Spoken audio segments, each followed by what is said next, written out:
ಆಚಿ chilli powder ಸಖತ್ ಖಾರ ಬಣ್ಣ ಮತ್ತು ರುಚಿ ಆಚಿ ಚಿಲ್ಲಿ ಪೌಡರ್. ರಾಜಕೀಯ ಜಟಾಪಟಿ ಈಗ ಜೋರಾಗ್ತಾ ಇದೆ. ಅಕ್ರಮವಾಗಿ ಬಂದಿರುವವರಿಗೆ ಮನೆ ಕೊಡೋಕೆ ಮುಂದಾಗಿದೆಯಲ್ಲ ಈ ಸರ್ಕಾರ. ನಿಮ್ಮ ಮನೆಯಲ್ಲಿ ಜಾಗ ಕೊಡ್ರಿ, ನಿಮ್ ಜಾಗಗಳಿದಾವಲ್ಲ, ಮನೆ ಕಟ್ಟಿಸ್ಕೊಡಿ.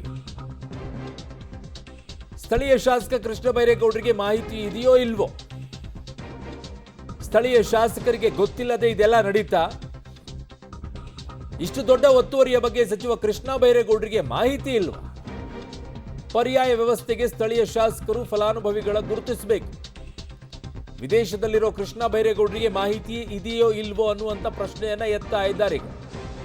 ಕೋಗಿಲು ಬಡಾವಣೆ ಒತ್ತುವರಿ ತೆರವು ರಾಜ್ಯಕ್ಕೆ ಜಟಾಪಟಿ ಆಗ್ತಾ ಇದೆ. ಹಲವು ಪ್ರಶ್ನೆಗಳು ಎದ್ದೇಳುತ್ತಾ ಇದೆ. ಇಷ್ಟು ದೊಡ್ಡ ಜಾಗದಲ್ಲಿ ಸರ್ಕಾರಿ ಜಾಗವನ್ನ ಮನೆ ಕಟ್ಕೊಂಡಿರ್ತಾರೆ ಅಂತಂದಾಗ ಈ ಯಾವ ಮಾಹಿತಿಗಳು ಕೂಡ ಸರ್ಕಾರಕ್ಕೆ ಬರೋದಿಲ್ವಾ?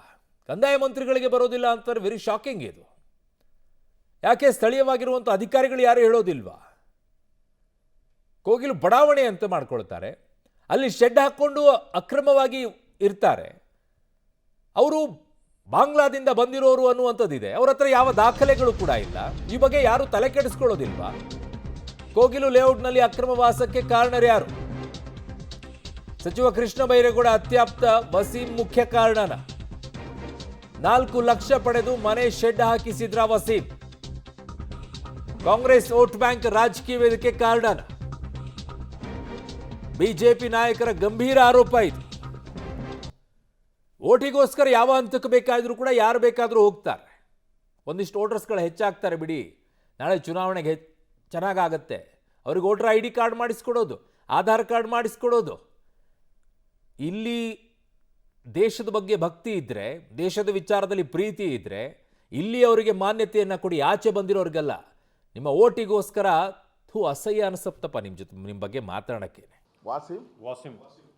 ವಾಸೀಮ್ ಅನ್ನೋನು ಎಲ್ಲರ ಹತ್ರನೂ 4 ರಿಂದ 5 ಲಕ್ಷ ರೂಪಾಯಿ ಇಸ್ಕೊಂಡಿದ್ದಾನೆ.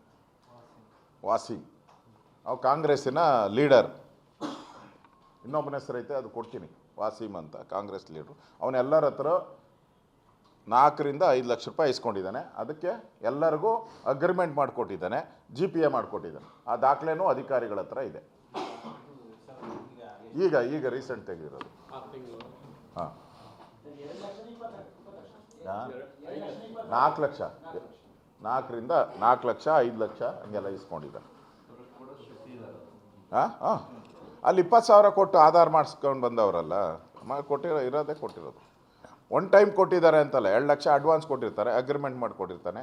ಇನ್ನು 2 ಲಕ್ಷ ಆಮೇಲೆ ಕೊಟ್ಟಿರ್ತಾನೆ, 1 ಲಕ್ಷ 2 ಲಕ್ಷ ಹಂಗೆ, ಆಮೇಲೆ GPA ಮಾಡಿಕೊಟ್ಟಿರ್ತಾನೆ.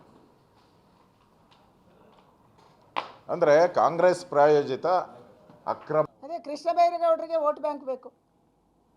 ಯಾರಿಗೂ ದೇಶ ಬೇಡ, ಯಾರಿಗೂ ದೇಶದ ರಕ್ಷಣೆ ಬೇಡ, ಯಾರಿಗೂ ಕರ್ನಾಟಕದ ರಕ್ಷಣೆ ಬೇಡ. ಯಾರು ಎಲ್ಲಿ ಬೇಕಾದ್ರೂ ಬಂದು ನೆಲೆಸಲಿ, ನಮಗೆ ವೋಟರ್ಸ್ ಬೇಕು ಅಷ್ಟೇ. ಇವತ್ತು ಆ ಮಟ್ಟಕ್ಕೆ ರಾಜಕಾರಣ ನಮ್ಮ ಕಾಂಗ್ರೆಸ್ ಬಂದು ಇಳಿದಿದೆ. ವೋಟ್ ಬಂದರೆ ಸಾಕು, ನಿಮಗೆ ಏನು ಬೇಕಾದ್ರೂ ನಾವು ಮಾಡಿಕೊಡ್ತೀವಿ. ಅದೇ ತಾನೇ ಇವತ್ತು 167 ಮನೆಗೆ ಕೀ ಕೊಡ್ತೀವಿ. ಯಾರ ಕೀ? ಕನ್ನಡಿಗರ ಕೀಯನ್ನು ನೀವು ಅವರಿಗೆ ಕೊಡಕ್ಕೆ ಹೊರಟಿದ್ದೀರಿ.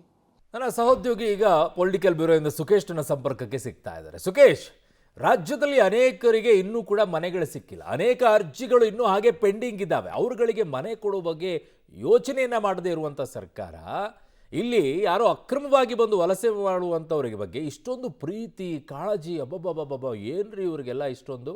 ಯಾಕೆ ಇದು ಸುಖೇಶ್?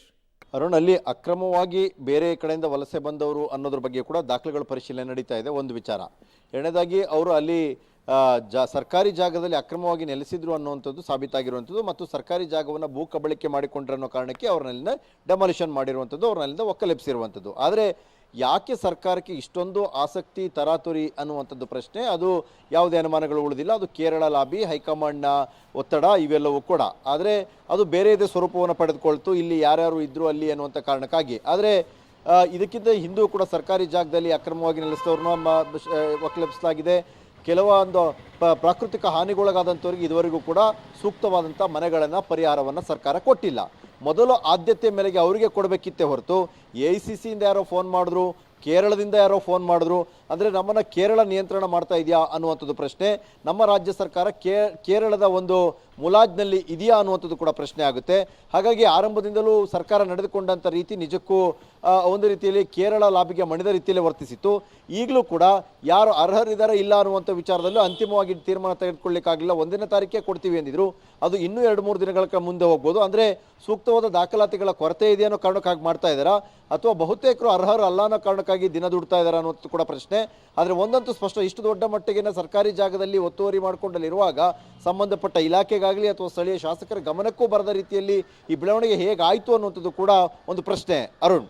ಓಕೆ ಸುಕೇಶ್, ನಿಮ್ಮೆಲ್ಲ ಮಾಹಿತಿಗೆ ಧನ್ಯವಾದಗಳು. 3 ಬಿಟ್ಟವ್ರು ಊರಿಗೆ ದೊಡ್ಡವರು ಅಂತಾರೆ. ಈ ಸರ್ಕಾರ ವರ್ತಿಸ್ತಾ ಇರೋದು ಹಾಗೇ ಇದೆ.